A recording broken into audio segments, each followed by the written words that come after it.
I think it's fair to say you have become legendary because of your philanthropy and devotion to the cause of animals. When and where did that begin? Well, like millions of Americans, or probably millions and millions and millions of people in the world, I was just born with a love of animals. I loved animals from the day I can remember, and I've had animals around me my entire life. And as a matter of fact, I feel sorry for people who don't enjoy animals because they miss so much of life. But as a kid, I used to pick up strays, and I'd try to help an animal that was injured, and I've just always loved them. Do you recall a first zoo experience? I don't recall a zoo experience. I recall a circus experience. They had the animals in tiny cages. They could hardly pace, but they'd go this way and then this way and then this way. And I looked at them and I was shocked because I thought that there's something wrong, you know, that he wants out of there. And I asked my mother about it. She said, well, that's what they have to do, and so on. And I just said I wanted to go home. I didn't enjoy the circus at all, and I never went to another circus. And at what point did the zoos come under your purview? Well, you don't have to know much about animals to know that zoos are not a very good place for animals. I became convinced early on that zoos are prisons for animals, and that no animal is in a zoo because it wants to be in a zoo. Every animal in every zoo in the world would much rather be in its natural habitat. So we begin with that. Yeah. We are torturing them from day one. And they can say what they want. Oh, we take good care of our animals here. We love our animals here. If they love their animals there, turn them back into the wild. Of course, they're probably ruined now. They couldn't. But they don't love animals, or they wouldn't have them there. Maggie. When did you first learn of the situation of Maggie? I've forgotten exactly when I learned of it, but when I did learn of it, I went up to see Maggie. I went up to a press conference it was in Alaska, and I went up there for a press conference and went out and saw her, and I was with Ed Stewart of Paws Sanctuary, and of course he is an authority on, an international authority on elephants, and even I could see that Maggie was not well. She was so thin that her hide was just hanging on her, and she had fallen twice and couldn't get up before we went up there, she had. And you looked into her eyes and they were just hopeless. There was no hope in her eyes at all. And I asked Ed, there were people around us, and I didn't want to then, but I asked him later, what's the situation here? What do you think? He said, that elephant is dying. It's going to be dead if we don't get her out of here. And of course, we made every effort to get her out of there, and fortunately, we were successful. So Maggie was a success story. Maggie is a huge success story. At what point after that did you become informed about Lucy at the Edmonton Zoo? Oh, I would imagine it was probably a year or two after that I heard about Lucy. Was that an equivalent situation? It was equivalent and is still equivalent, unfortunately, for Lucy. She is all alone. She's been there in Edmonton for 30-some years. She, too, is slowly dying and has one thing after the other. She has chronic foot infections, and that's the biggest killer of elephants in captivity, foot infections. And she's inside like 75% of the time in a year. And she has a respiratory problem. They claim that she can't be moved because of this respiratory problem. And they brought a so-called expert from Southern California to come up there and examine her.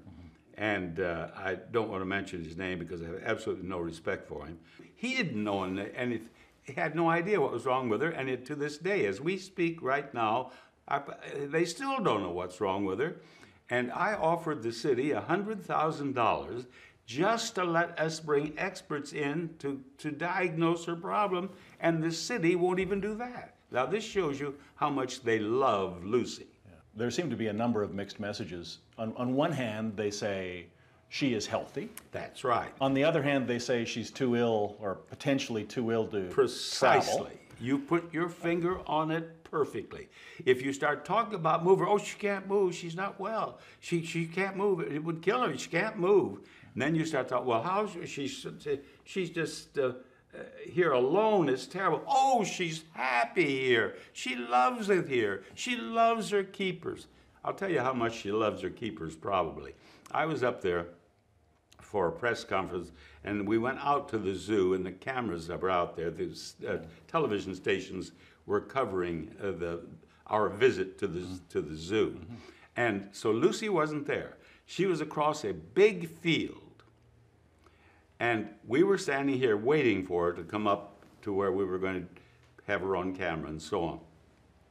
And here she came, and there was a keeper at each shoulder, and there was a keeper at each hip, and they were carrying elephant hooks. Each had an elephant hook.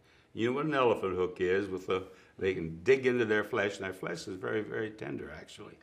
And there we're walking.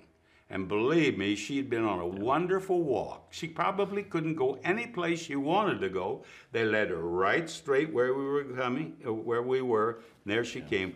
And I thought, how wonderful. They're getting shots of her approaching with not one, not two, not three, but 4 keepers with 4 elephant hooks, and she's supposed to be happy. The arguments that have been made, and you've pointed this out before, are all financially oriented. Well, what are the animal exploitation begins with greed. Yeah. If circuses, rodeos, zoos, they're all out for money. That's the whole thing. Puppy mills, and you name it. It's greed. They want to make money, and they will make money at the expense of any kind of animal. Yeah. Be it a puppy or an elephant.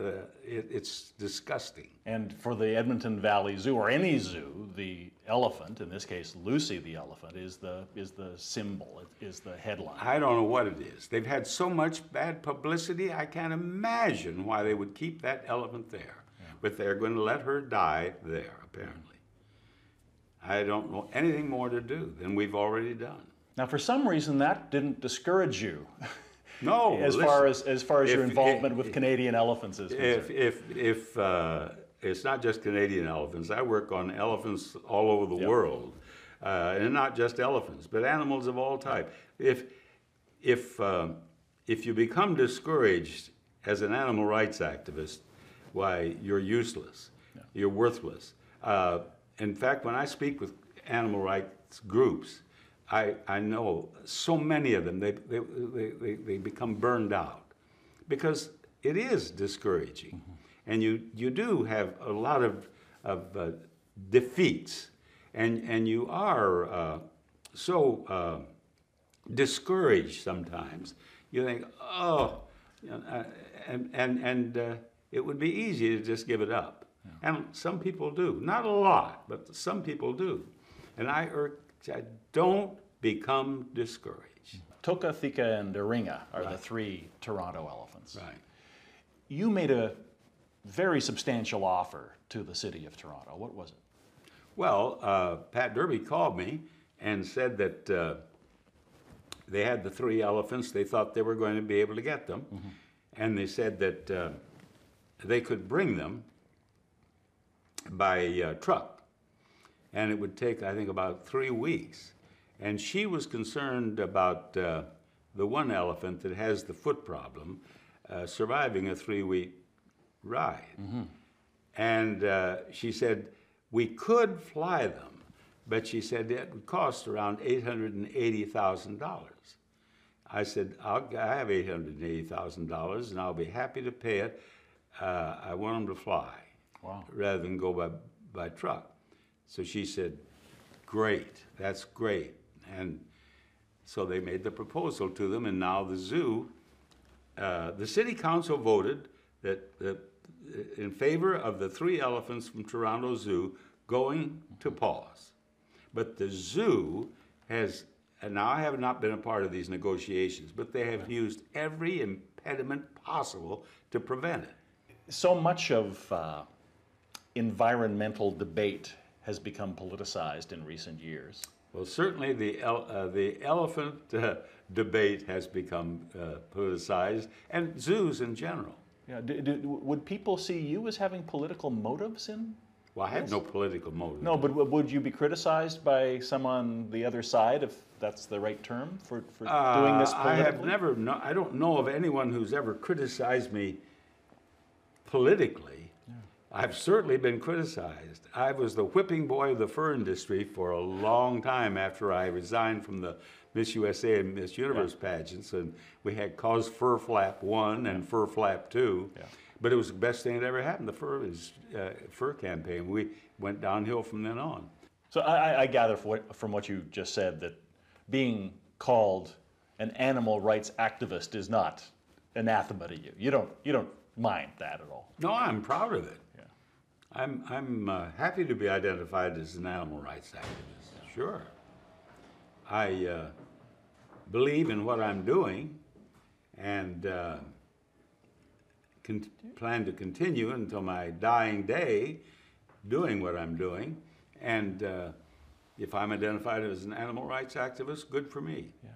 Is there a larger issue here, do you think, that as far as the zookeepers and the Association of Zoos and Aquariums are concerned, that this is not only about Lucy or the 3 elephants at the Toronto Zoo, it's about the future of zoos? Well, it's the future of zoos, yes, I suppose, and certainly the future of elephant habitats in zoos. Mm-hmm.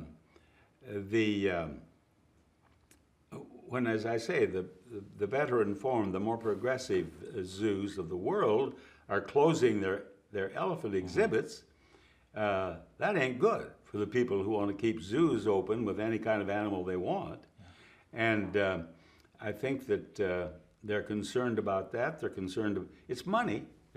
They're probably concerned about their jobs, the zookeepers, so on.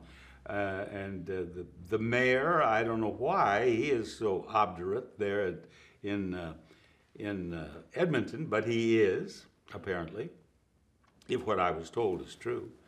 And as I said, and keep saying, not only to you, but to anyone who listens, money. It's all based on money. Yeah. And if you can remove the profit from it, they're not going to be interested in keeping elephants or anything else in zoos.